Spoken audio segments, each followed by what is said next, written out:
আসসালামু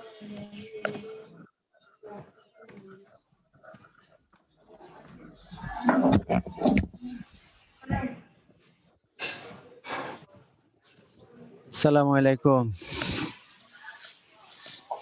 আসসালামু আলাইকুম স্যার।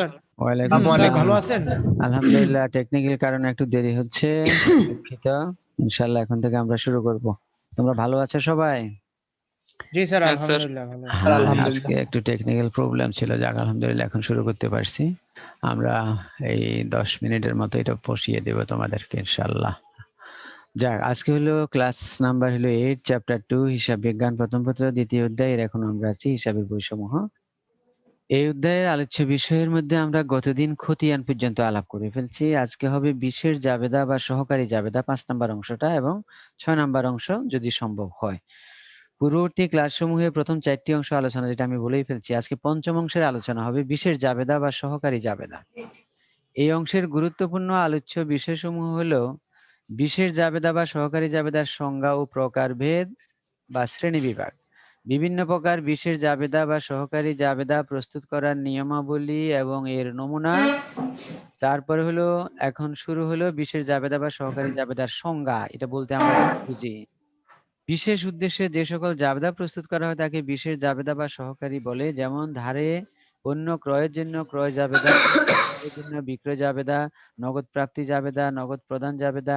আসলে সংক্ষেপে বলি, এখানে বিশেষ উদ্দেশ্য মানে হলো যারা বড় ধরনের প্রতিষ্ঠান, তারা সকল লেনদেনের জন্য একটা জাবেদা বই, যেটা সাধারণ জাবেদা, সেটা ব্যবহার না করে তারা যেমন ধারে পণ্য ক্রয় করলো, এবং তাদের হয়তো অনেক পণ্য ক্রয় থাকতে পারে অনেক বিক্রেতার নিকট থেকে বা অনেক পাওনাদারের নিকট থেকে, তখন এগুলিকে তারা আলাদা করে রাখে একজন লোক দিয়ে, যাতে ক্রয়ে কোনো ধরনের ঝামেলা সৃষ্টি না হয়। বা অন্যান্য যে জাবেদাগুলো আছে, যেগুলো আবার সাধারণ জাবেদা রাখা হবে, সেখানেও যিনি একজনে কাজ করতে গিয়ে হিমশিম না খায়। অর্থাৎ বড় ধরনের প্রতিষ্ঠানে জাবেদার শ্রেণী বিভাগগুলো আমরা ব্যবহার করে থাকি। সেই জন্যই আসলে এই বিশেষ জাবেদাটার উদ্ভব হয়েছে। তো বিশেষ জাবেদায় শুধুমাত্র যে নামটা থাকবে উপরে, যেমন ক্রয় জাবেদা, এখানে শুধুমাত্র ধারে পণ্য ক্রয়গুলি থাকবে, অন্য কিছু কিন্তু আর থাকবে না। এভাবে বিক্রয় জাবেদা আছে ধারে বিক্রয়ের জন্য, নগদ টাকা প্রাপ্তির জন্য নগদ প্রাপ্তি জাবেদা আছে, নগদ টাকা প্রদানের জন্য নগদ প্রদান জাবেদা আছে, এই জিনিসগুলো। তারপরে বলা হচ্ছে শ্রেণী বিভাগ। নিম্নে চিত্রের সাহায্যে জাবেদার শ্রেণী বিভাগ দেখানো হলো। জাবেদা লিখে দেখো, সাধারণ জাবেদা বা প্রকৃত জাবেদা, যেটা আমরা এর মধ্যে আলাপ করে ফেলছি। সাধারণ জাবেদা, সাধারণ জাবেদা যে কোনো এন্ট্রি করা যায়, সেখানে ধারে বিক্রয়ও করা যাবে, ধারে ক্রয়ও করা যাবে এন্ট্রি, এমনি জাবেদাগুলো করা যাবে, সেটাই হলো সাধারণ জাবেদা। আর বিশেষ জাবেদা বা সহকারী জাবেদা যেগুলি, সেগুলির শ্রেণী বিভাগটা দেখো 6 ভাগে ভাগ করে দেখানো হচ্ছে। ক্রয় জাবেদা, বিক্রয় জাবেদা, ক্রয় ফেরত জাবেদা, বিক্রয় ফেরত জাবেদা, নগদ প্রাপ্তি জাবেদা, নগদ প্রদান জাবেদা। তার মানে বলতে পারি 6টি লেনদেন সংক্রান্ত এই জাবেদাগুলি হয়, এবং কোনো বাণিজ্যিক প্রতিষ্ঠানের ক্ষেত্রে বা ব্যবসায়িক প্রতিষ্ঠানের ক্ষেত্রে এই 6 ধরনের লেনদেনই আসলে অধিক সংখ্যক বার ঘটে থাকে। এরপরে যেমন মনে করো আমরা ভাড়ার কথা বলতে পারি, বেতন পরিশোধ বলতে পারি, মজুরি পরিশোধ বলতে পারি। সেগুলি কিন্তু মাসে একবারের বেশি তো হবে না। যেমন আমরা মাসে বেতন একবারই দিব, মজুরি হয়তো একবারই পরিশোধ করব, অথবা যদি সপ্তাহে কয়েকবার আমরা মজুরি নিই, সামান্য কয়েকটি বার মজুরির লেনদেন হবে। এই জন্য ওইগুলির জন্য বিশেষ জাবেদা ব্যবহার করা হয় না। যেমন কোনো স্থায়ী সম্পত্তি ক্রয়ের জন্য বিশেষ জাবেদা ব্যবহার করা হচ্ছে না, কারণ স্থায়ী সম্পত্তিতে আমরা প্রতি বছর বছর ক্রয় করব না। এই জন্য যে সকল লেনদেন প্রতিষ্ঠানের অধিকাংশ স্থান দখল করে রাখে, বা যে সকল লেনদেনের মাধ্যমে আসলে ব্যবসা প্রতিষ্ঠানটা পরিচালিত হচ্ছে, সেগুলোর জন্য এই বিশেষ জাবেদাগুলো ব্যবহার করা হয়। এটা 6 ভাগে বিভক্ত। তো এগুলির একটু সংজ্ঞা দেখানো হয়েছে। ক্রয় জাবেদা, যে জাবেদায় ধারে ক্রয় সংক্রান্ত লেনদেন লিপিবদ্ধ করা হয় তাকে ক্রয় জাবেদা বলে। এখানে শুধুমাত্র ধারে পণ্য ক্রয় লেখা হবে। ধারে কোনো সম্পদ ক্রয় করলেও কিন্তু আমরা ক্রয় জাবেদায় লিপিবদ্ধ করি না, তবে অনেক সময় বিশেষ কায়দায় লিপিবদ্ধ করতে হয়, সেটা হয়তো তোমাদের সিলেবাসে এ পর্যায়ে নাই আসলে।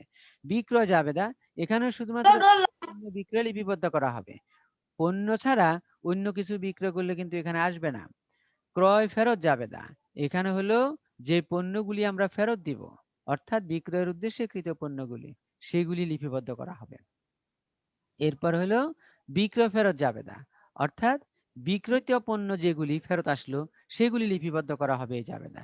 নগদ প্রাপ্তি জাবেদা, এখানে শুধু নগদ টাকার প্রাপ্তি যেভাবেই পাই, মনে করো আমি মূলধন বাবদ পাইলাম, এটাও লিখবো, পণ্য বিক্রয় করে পাইলাম, এটাও লিখবো, দেনাদার বা প্রাপ্য হিসাব থেকে আদায় করতে পারলাম, এটাও লিখবো, এটা কি বলা হচ্ছে নগদ প্রাপ্তি জাবেদা।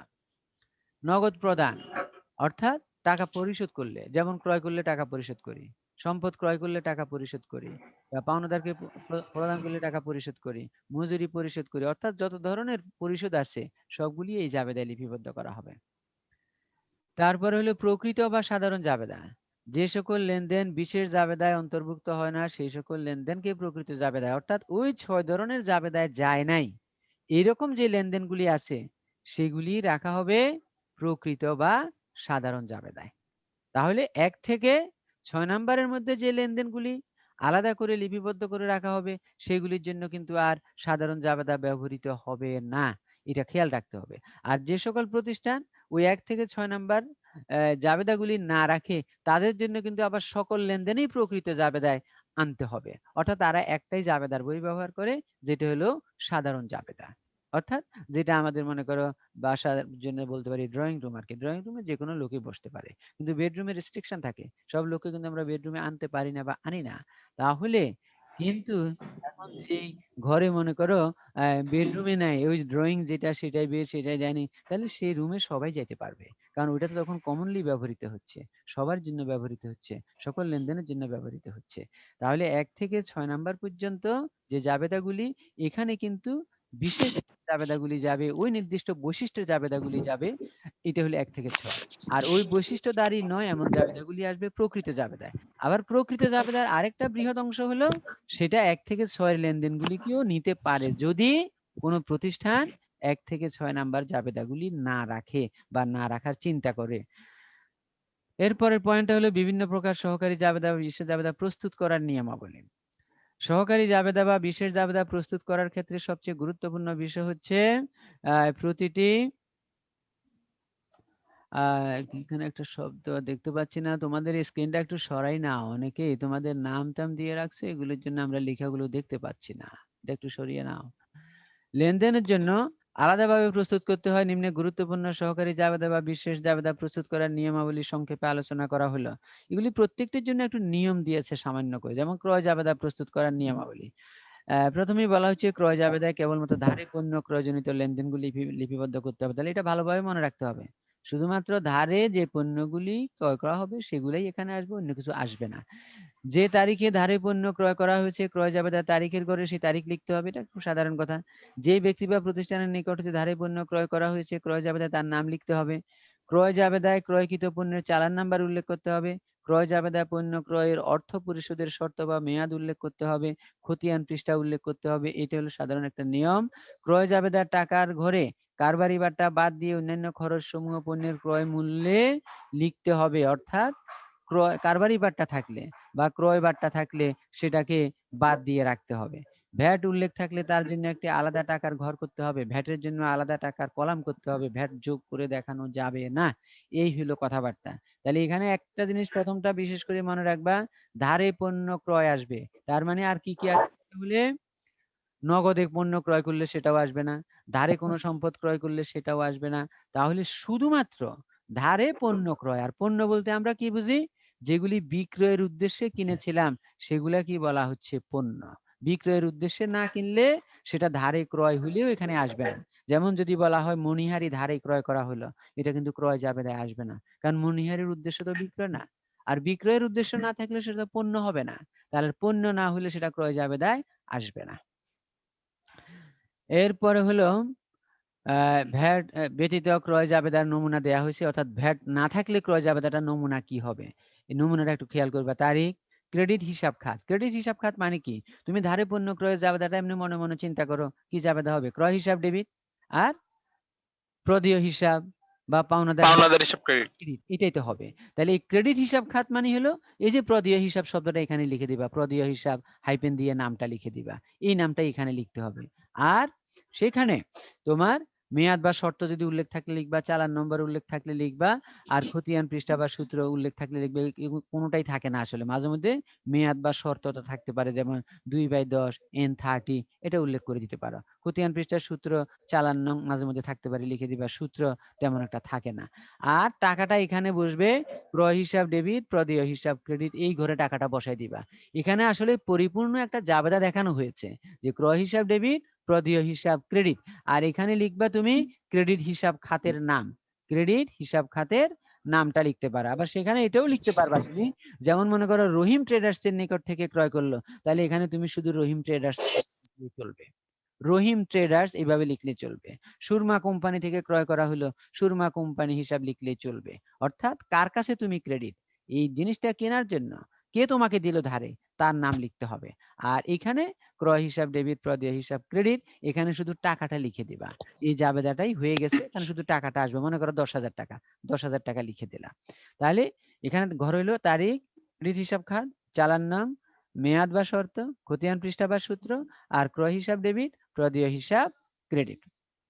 আচ্ছা, এরপরে ভ্যাট সহ ক্রয় জাবেদার নমুনা বা ছক। যদি ভ্যাট থাকে তাহলে কি হবে?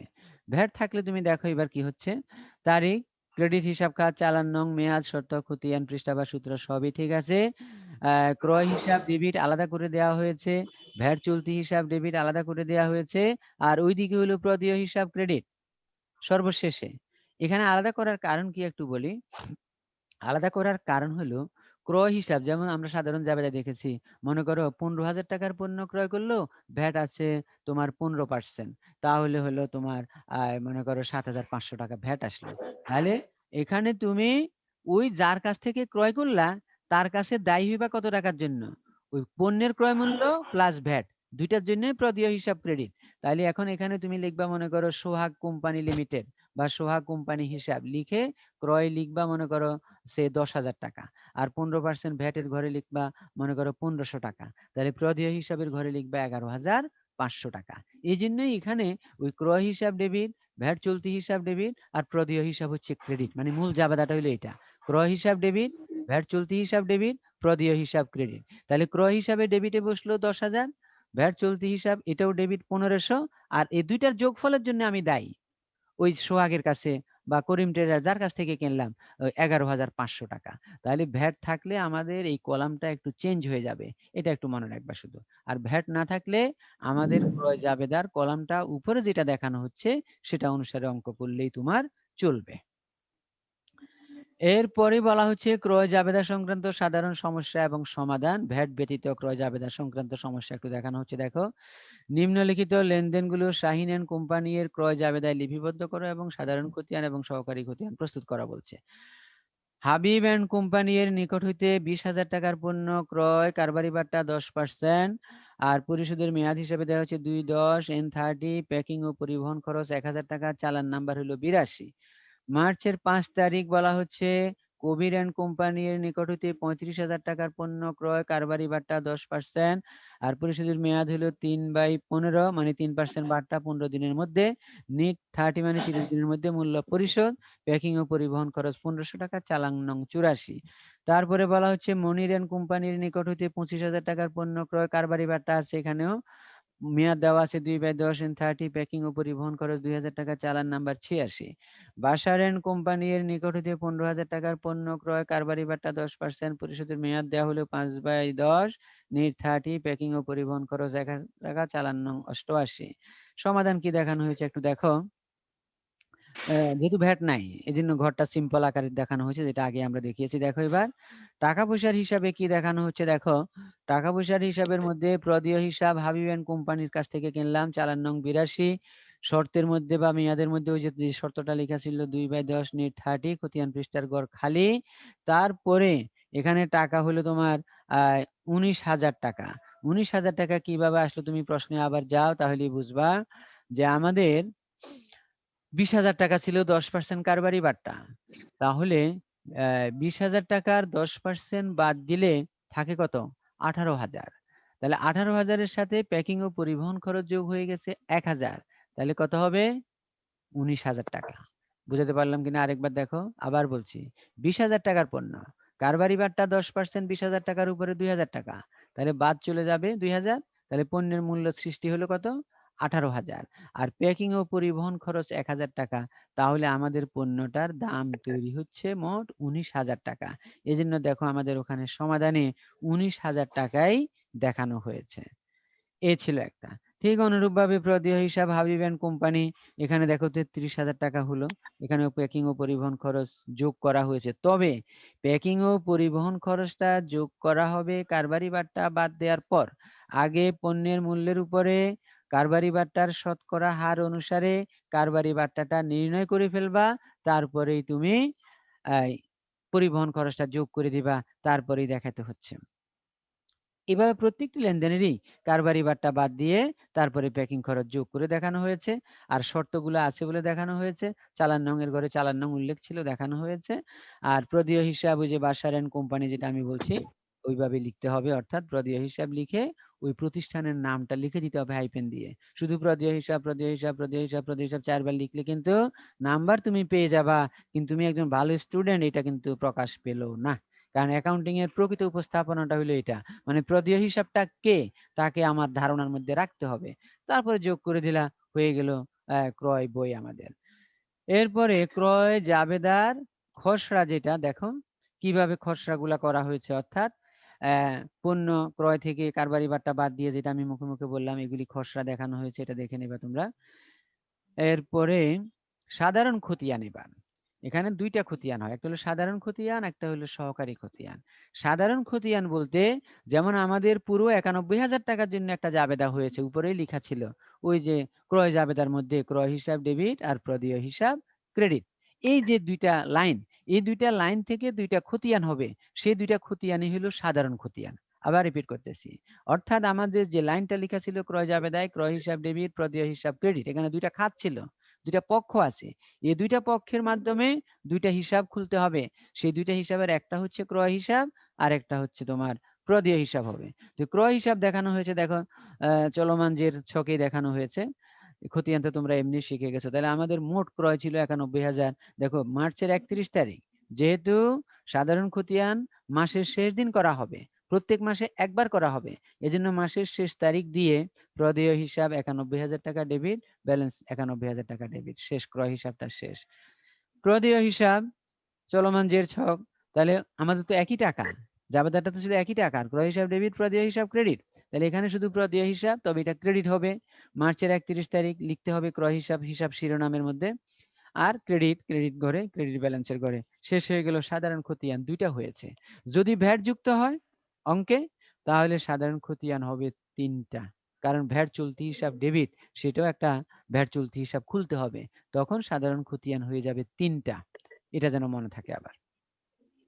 এরপরে সহকারী খতিয়ান, সহকারী খতিয়ান হবে আমরা যত প্রতিষ্ঠান থেকে কিনেছি, এখানে 4 প্রতিষ্ঠান থেকে কিনেছি, তাহলে 4টা সহকারী খতিয়ান হবে। আর সহকারী খতিয়ানটা কি, এটা হলো ওই যে প্রদেয় হিসাবের একটা সহকারী, মানে প্রদেয় হিসাবে যে 91,000 টাকা হলো, সে 91,000 টাকা কিভাবে গঠিত হইলো তারই সহকারী।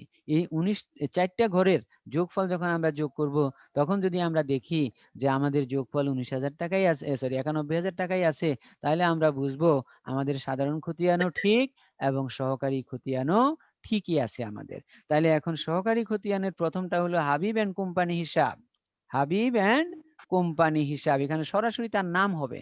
আচ্ছা, এখানে তারিখটা হবে একেবারে নির্দিষ্ট তারিখ, এখানে কিন্তু মার্চের 31 তারিখ দিলে হবে না, কারণ হাবিব থেকে আমরা যে তারিখে কিনেছি সেই তারিখটাই থাকতে হবে। কারণ হাবিব যখন না হয় এসে দেখবে যে আমার থেকে পণ্য কিনলেন 1 তারিখ, লিখে রাখছেন 31 তারিখ, এটা আমার না, আমি অস্বীকার করলাম। তাহলে এজন্য, আর ওই সাধারণ খতিয়ানগুলো হলো আমাদের প্রতিষ্ঠানের জন্য, এটা কিন্তু আমরা হাবিব অ্যান্ড কোম্পানিকে দেখাবো না, আমরা হাবিবকে দেখাবো হাবিবের অংশটা। তাহলে হাবিবের অংশটা হলো হাবিবের জন্য একটা খতিয়ান করা হচ্ছে। তাহলে এখানে দেখো আমাদের মূল জাবেদায় কি ছিল, ক্রয় হিসাব ডেবিট আর প্রদেয় হিসাব ক্রেডিট। তো প্রদেয় হিসাব মানে হলো হাবিব অ্যান্ড কোম্পানি আমাদের একটা প্রদেয় হিসাব, তাহলে প্রদেয় হিসাব ক্রেডিট মানে হলো হাবিব অ্যান্ড কোম্পানি হিসাবের ক্রেডিট দিকে যাবে টাকাটা।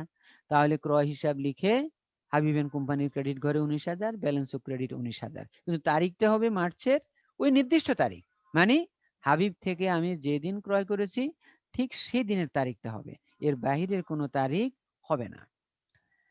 এরপরে আমরা আরেকটা প্রতিষ্ঠান থেকে কিনেছিলাম Kabir and company, Kabir and company থেকে ঘরগুলি একই রকম, এখান থেকে আমরা কিনেছি মার্চের 5 তারিখ।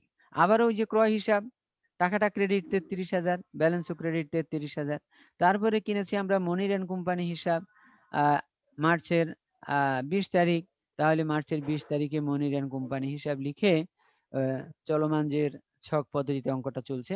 আবারও ক্রয় হিসাব, এখানে তার কাছ থেকে আমরা 24,500 টাকার পরিবহন খরচ সহ তাকে দিতে হবে, এই টাকাটা আমরা দিয়ে দিলাম তাকে, অর্থাৎ তার হিসাবে ক্রেডিট করে রাখলাম, ব্যালেন্স অফ ক্রেডিট। তারপরে হলো আমাদের বাসার এন্ড কোম্পানি হিসাব, এটা মার্চের 31 তারিখে কিনেছি, নির্দিষ্ট তারিখ, 14,500 টাকা ক্রেডিট এবং ক্রেডিট ব্যালেন্স 14,500। এরপরে আছে আজকের ভ্যাট সহ ক্রয় জাবেদা সংক্রান্ত যে সমস্যা তোমাদেরকে দেখানোর কথা সেটা। নিম্নলিখিত লেনদেনগুলি মনির এন্ড কোম্পানি এর ক্রয় জাবেদায় লিপিবদ্ধ করো এবং সাধারণ খতিয়ান ও সহকারী খতিয়ান প্রস্তুত করো। এখানেও দেখা যাচ্ছে 4টি লেনদেন। মিনা এন্ড কোম্পানি এর নিকট হইতে 10 তারিখে 60,000 টাকার পণ্য ক্রয়, কারবারি ভাট্টা 10%, পরিশোধের মেয়াদ দেওয়া আছে, চালান নং দেওয়া আছে, ভ্যাটের হার দেওয়া আছে 15%। মানে ভ্যাট কিন্তু অন্তর্ভুক্ত নাই, ভ্যাট ধার্য করতে হবে। নগদে 57,000 টাকার পণ্য ক্রয়, কারবারি ভাট্টা 10%, প্যাকিং ও পরিবহন খরচ 750 টাকা। এখানে বোঝা যাচ্ছে ভ্যাটের কথা উল্লেখ নাই। টিনা এন্ড কোম্পানি এর নিকট হইতে 70,000 টাকার পণ্য ক্রয়, কারবারি ভাট্টা 10%, পরিশোধের মেয়াদ দেওয়া আছে, চালান আছে, ভ্যাট আছে 15%, এটাতে ভ্যাট আছে। 25 তারিখ নগদে 75,000 টাকার পণ্য ক্রয়, কারবারি ভাট্টা 10, প্যাকিং ও পরিবহন খরচ 1200। এখানে কারবারি ভাট্টা আর প্যাকিং ও পরিবহন খরচ আছে, অন্য কোনো শর্ত আরোপ করা নাই, ভ্যাটও নাই। দিনা এন্ড কোম্পানি এর নিকট হইতে 80,000 টাকার পণ্য ক্রয়, কারবারি ভাট্টা 10%, পরিশোধের মেয়াদ দেওয়া আছে, চালান নং দেওয়া আছে, ভ্যাটও দেওয়া আছে। তাহলে মোট 5টি লেনদেনের মধ্যে 3টির মধ্যে ভ্যাট পেয়েছি আমরা, 2টির মধ্যে নাই। এটার দেখো সমাধানটা একটু। ক্রয় জাবেদা, যেহেতু ভ্যাট সহ এই জন্য কলামটা আমাদের একটু ভিন্ন প্রকৃতির করতে হলো। প্রদেয় হিসাব মিনা এন্ড কোম্পানি, চালান নং, মেয়াদ এগুলো আগের মতোই আছে, খতিয়ান পৃষ্ঠা সূত্র সবই ঠিক আছে। ক্রয় হিসাব ডেবিট 54,000 টাকা। 54,000 কিভাবে হলো তুমি প্রশ্নে যাও আরেকবার, এমনি নিচে খসড়াও আছে। 60,000 টাকার 10% 6,000 টাকা বাদ দিলে 54,000 টাকা হবে, এটাই দেখানো হয়েছে। আর এখানে কোনো ধরনের খরচের কথা উল্লেখ নাই, যার কারণে তুমি দেখো 54,000 টাকা দেখানো হয়েছে। আর এই 54,000 টাকার উপরে তোমার 15% হিসাব করলে 8,100 টাকা হবে, সেটাই হবে আমাদের ভ্যাট। তাহলে এটা ভ্যাটের কলামে ডেবিট। কারণ কেন ডেবিট করা হলো? আমাদের এন্ট্রি কি হয়? ক্রয় হিসাব ডেবিট, ভ্যাট চলতি হিসাব ডেবিট, আর প্রদেয় হিসাব মিনা এন্ড কোম্পানি ক্রেডিট। তাহলে ক্রয় ডেবিট 54,000 হলো, ভ্যাট চলতি হিসাব ডেবিট 8,100 হলো, আর এই দুইটার যোগফল, হ্যাঁ, তাহলে হবে তোমার 62,100 টাকা ক্রেডিট, প্রদেয় হিসাব মিনা এন্ড কোম্পানি। এরপরে প্রদেয় হিসাব তিনা এন্ড কোম্পানি, দেখো 20 তারিখ, এখানে তোমার দেখা যাচ্ছে 63,000 টাকা, তাও লেনদেনটা একটু দেখো। 20 তারিখ 70,000 টাকার 10% 7,000 টাকা বাদ যাবে, পরিশোধের মেয়াদ দেওয়া আছে, চালান নং দেওয়া আছে, আর ভ্যাট দেওয়া আছে। তাহলে এখানেও ভ্যাট আছে, ভ্যাটটা নির্ণয় করা হয়েছে 63,000 টাকার উপরে ধরে, ভ্যাটটা ভ্যাটের ঘরে লেখা হয়েছে, আর যোগফল প্রদেয় হিসাবের ওখানে ক্রেডিট 63,000 এর সাথে 9,450 যোগ করে। 31 তারিখ প্রদেয় হিসাব দিনা এন্ড কোম্পানি, এখানে 72,000 টাকা দেখানো হয়েছে। তাহলে 72,000 টাকার মধ্যে তোমার ভ্যাট আছে 10,800। তাহলে এখানে ক্রয় জাবেদার খসড়া দেখানো হয়েছে, মোট 5টি লেনদেন ছিল, আসছে 10, 20 এবং 31। তাহলে কোন দুইটা আসেনি, কেন আসেনি দেখো। নগদে, নগদে পণ্য ক্রয় করলে আসার কথা না, কারণ আমরা ক্রয় বইতে বলেছিলাম যে শুধুমাত্র ধারে পণ্য ক্রয় আসবে। তাহলে 15 তারিখেরটা স্পষ্ট লেখা আছে নগদে, এই জন্য এটা আসলো না, এটার কোনো হিসাবও আমাদের আর দরকার নাই এই মুহূর্তে। তারপরে আসে নাই আমাদের 25 তারিখ, শব্দটা লেখা ছিল নগদে, তাহলে এটা এই কারণেই আসলো না। তাহলে 5টি লেনদেন থাকলেও 2টি শুধু ক্রয় বইতে আনতে হয়েছে, 3টি, বাকি 2টি আনা হয় নাই, কারণ সেগুলির সামনে শব্দটা নগদে শব্দ জড়িত, নগদে কোনো পণ্য ক্রয় করলে সেটা আসবে না, এই জন্য আনা হয় নাই। এরপরে ক্রয় জাবেদার খসড়া দেখানো হয়েছে, দেখো একটু, কারবারি ভাট্টা বাদ দিয়ে 54,000, তার 15% 8,100। তারপরে 20 তারিখেরটাতে কারবারি ভাট্টা বাদ দিয়ে 63,000, তার 15% 9,450। এরপরে হলো কারবারি ভাট্টা বাদ দিয়ে 72,000, তার 15% 10,800 টাকা। সাধারণ খতিয়ান, তাহলে এখানে 3টা হবে, একটা ক্রয় হিসাব, একটা ভ্যাট চলতি হিসাব, আর একটা হবে প্রদেয় হিসাব। খেয়াল করো, ক্রয় হিসাব ওই যে আগের নিয়মে মে মাসের 31 তারিখ, প্রদেয় হিসাব লিখে 1,89,000 ডেবিট এবং ডেবিট ব্যালেন্স। ভ্যাট চলতি হিসাব, এটা ডেবিট ছিল আমাদের ক্রয় জাবেদার মধ্যে, ভ্যাট চলতি হিসাব ডেবিট, তাহলে ভ্যাট চলতি হিসাবের যোগফল 28,350 টাকা। এটাই প্রদেয় হিসাব লিখে এখানে আসতে হয়েছে, কারণ কি, জাবেদা ছিল ক্রয় হিসাব ডেবিট, ভ্যাট চলতি হিসাব ডেবিট, প্রদেয় হিসাব ক্রেডিট। তাহলে ক্রয়ও ডেবিট, ভ্যাট চলতি হিসাবও ডেবিট, তার এগেনস্টে ক্রেডিট কিন্তু একটাই, প্রদেয় হিসাব। এজন্য ক্রয় হিসাবের মধ্যেও প্রদেয় হিসাব লিখে ক্রয়ের টাকা, আবার ভ্যাট চলতি হিসাবের মধ্যেও প্রদেয় হিসাব লিখে ভ্যাটের টাকা লিখতে হয়েছে 28,350। এবার আসো তুমি প্রদেয় হিসাব। প্রদেয় হিসাব ক্রেডিট হয়েছে দুইটা ঘটনার দ্বারা, দুইটা ডেবিটের দ্বারা। এজন্য প্রদেয় হিসাবের শিরোনামের মধ্যে দেখো ক্রয় হিসাব লিখে ক্রয়ের টাকাটা ক্রেডিট এবং ক্রেডিট ব্যালেন্স, তারপরে ভ্যাট চলতি হিসাব লিখে ক্রেডিট 28,350, মোট পরে যোগ করে দেখানো হয়েছে 2,17,350 টাকা। তাহলে প্রদেয় হিসাবে কিন্তু দুইটা হিসাব খাত অন্তর্ভুক্ত হয়ে গেছে হিসাবের শিরোনামে। কারণ কি? কারণ ক্রয় হিসাবে আমাদের দুইটা খাতের দ্বারাই প্রদেয় হিসাবকে আমরা ডেবিট করতে পেরেছি, এই জন্য এই অবস্থা হলো আমাদের। এরপরে সহকারী খতিয়ান দেখো, মিনায়ন কোম্পানি হিসাব। এখানে দুইটা জিনিস আসবে, কারণ হলো ক্রয় হিসাবের জন্য আমরা মিনায়ন কোম্পানির কাছে ক্রেডিট, আবার ভ্যাটের টাকার জন্য ক্রেডিট, দুইটাই ক্রেডিট এবং ক্রেডিট ব্যালেন্সের করে দেখানো হয়েছে। তিনায়ন কোম্পানি হিসাব, একই কাজ, 20 তারিখ নির্দিষ্ট তারিখ, ক্রয় হিসাবের টাকা এবং ভ্যাট চলতি হিসাবের টাকা দুইটাই ক্রেডিট। তারপরে দিনায়ন কোম্পানি, এটাও ক্রয় হিসাব এবং ভ্যাট চলতি হিসাব দুইটা টাকাই ক্রেডিট এবং দুইটাই ক্রেডিট ব্যালেন্সের ঘরে দেখানো হয়েছে। এই ছিল আমাদের আজকের আলোচনার অংশ। তোমাদের যদি কারো বুঝতে সমস্যা থাকে তাহলে আমাকে একটু প্রশ্ন করতে পারো। আর আজকে উপস্থিতি একটু বাড়ছে আলহামদুলিল্লাহ, 43 জন দেখাচ্ছে, তার মানে 42 জন প্রেজেন্ট। আমি আশা করবো তোমরা বাকিরাও অংশগ্রহণ করবা। কারো কোনো প্রশ্ন আছে আজকের আলোচনার উপরে?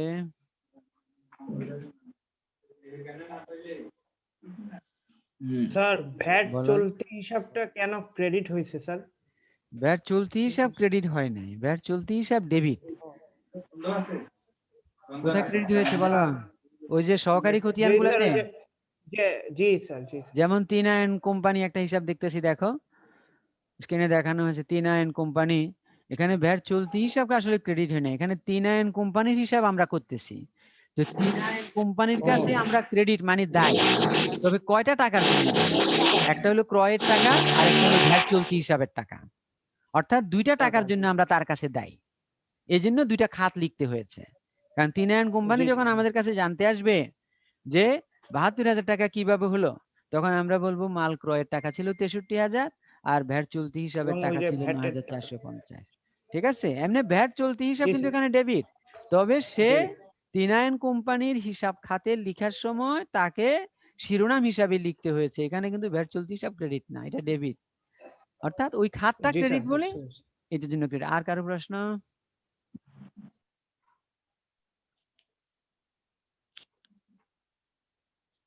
না বুঝলে প্রশ্ন করতে পারো।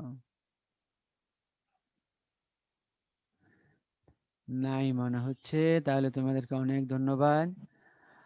আজকের ক্লাসটা এখানে শেষ করার চেষ্টা চালাচ্ছি। স্যার আমার একটা কোশ্চেন ছিল। কি তাড়াতাড়ি বলো, সময় খুব স্যার কম। ভ্যাট স্যার অলওয়েজ চলতি হিসাবে থাকে? ভ্যাট সব সময় চলতি হিসাব, তবে ক্রয়ের সময় হবে ভ্যাট চলতি হিসাব ডেবিট আর বিক্রয়ের সময় হবে ভ্যাট চলতি হিসাব ক্রেডিট, যখন আমরা বিক্রয় বই দেখাবো আগামী দিন। ওকে, আল্লাহ হাফেজ। স্যার আসসালামু আলাইকুম। ওয়ালাইকুম আসসালাম।